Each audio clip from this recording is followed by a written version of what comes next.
আসসালামু আলাইকুম। আমার নাম বেলায়েত হোসেন।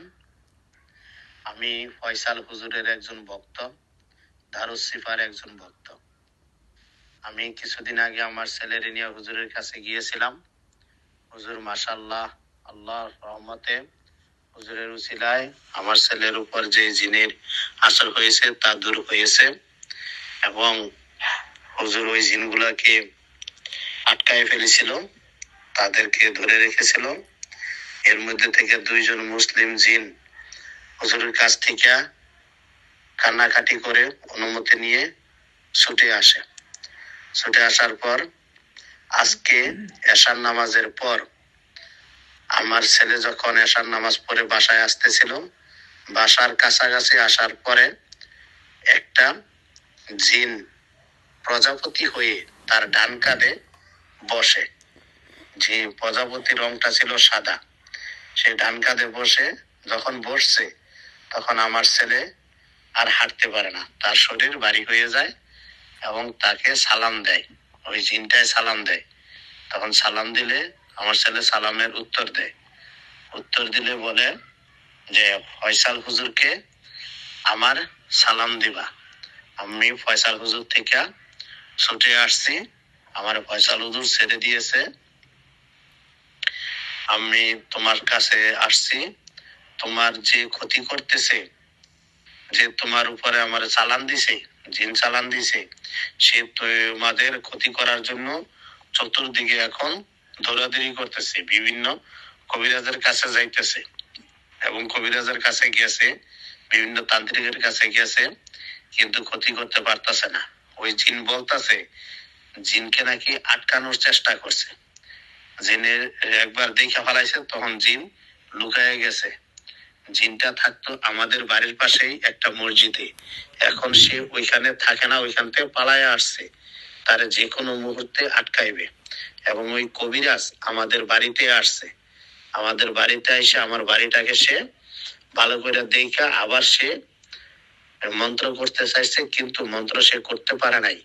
আল্লাহ রহমতে হুজুরের উসিলায়, হুজুর যে ফয়সাল হুজুরের উসিলায় সে ওইখানে 2টা জিন দেখতে পারছে।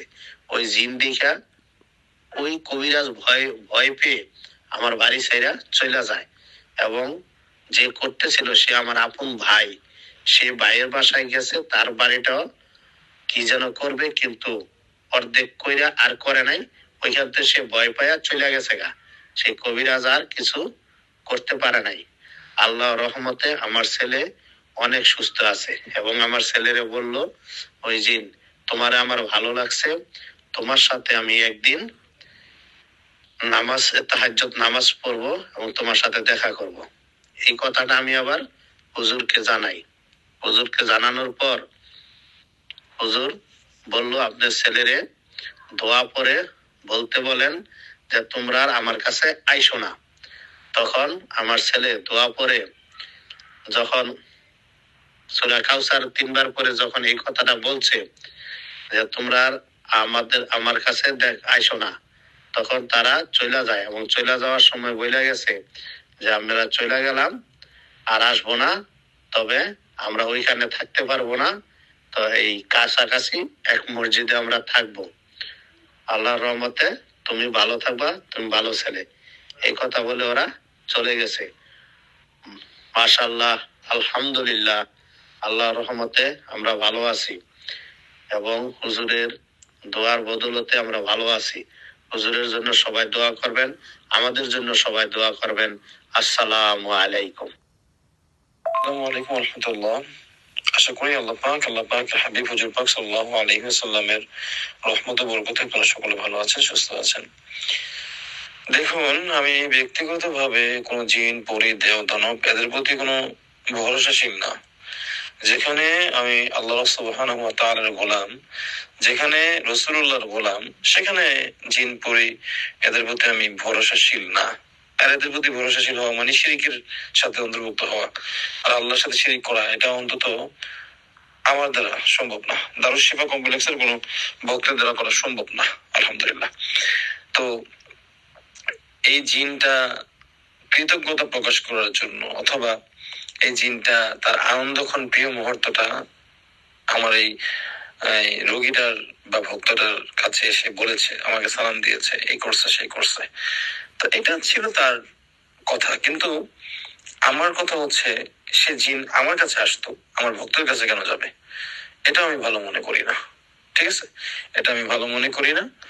আর আমার কোনো ভক্তদের সাথে কোনো জিন মানে কানেক্টেড থাকতে পারবে না, সোজা কথা। কারণ সরাসরি যেখানে রসুল্লাহ এবং আল্লাহ আমাদের সাথে আছেন, সেখানে জিন পরি আমাদের কাছে আসবে না। আসতে হলে যদি আসে, সে যদি আমাদের কোনো খেদমত করে, তার তার ভাগ্য খুলবে, আল্লাহ তার ভাগ্য খুলে দিবেন। কিন্তু আমাদের এখানে তাদের কোনো কথা শুনবো না আমরা, এবং তাদের কোনো সাহায্য আমরা নিব না ইনশাআল্লাহ। হ্যাঁ, আমরা অলিয়া উলিয়াদের কথা বলবো, অলিয়া উলিয়াদের কাছে আমরা আমাদের যে সমস্ত বিষয়গুলো আছে আমরা তাদের সাথে পরামর্শ করবো শুধু, জাস্ট ইনশাআল্লাহ, তাই না? তো আমি দোয়া করি আপনারা সকলে ভালো থাকেন, আপনারা সকলে আমল করেন, রুহের শক্তি জাগ্রত করেন, দারুশ শিফার জন্য দোয়া করেন, এবং দারুশ শিফা কমপ্লেক্সের জন্য সবাই দাওয়াতি কাজ করেন, মাসিক আত্মশুদ্ধি মাহফিলে সকলে অংশগ্রহণ করেন। ইনশাল্লাহ আসেন, বসেন, আমল করেন, দেখেন, ভালো লাগলে লেগে থাকেন। ইনশাল্লাহ আপনি যেমন আসবেন, আপনার সাথে করে দুই চারজন বন্ধু অথবা আপনার নিজ পরিবারের ভাই অথবা আপনার মা, আপনার বোন, আপনার কাছের যারা আছে তাদের সবাইকে নিয়ে আসবেন ইনশাআল্লাহ। আলোর পথ আপনিও পাবেন, আরেকজনকে আলো পথ দেখাবেন ইনশাআল্লাহ। হ্যাঁ, আসসালামু আলাইকুম ওয়া রাহমাতুল্লাহি ওয়া বারাকাতুহু।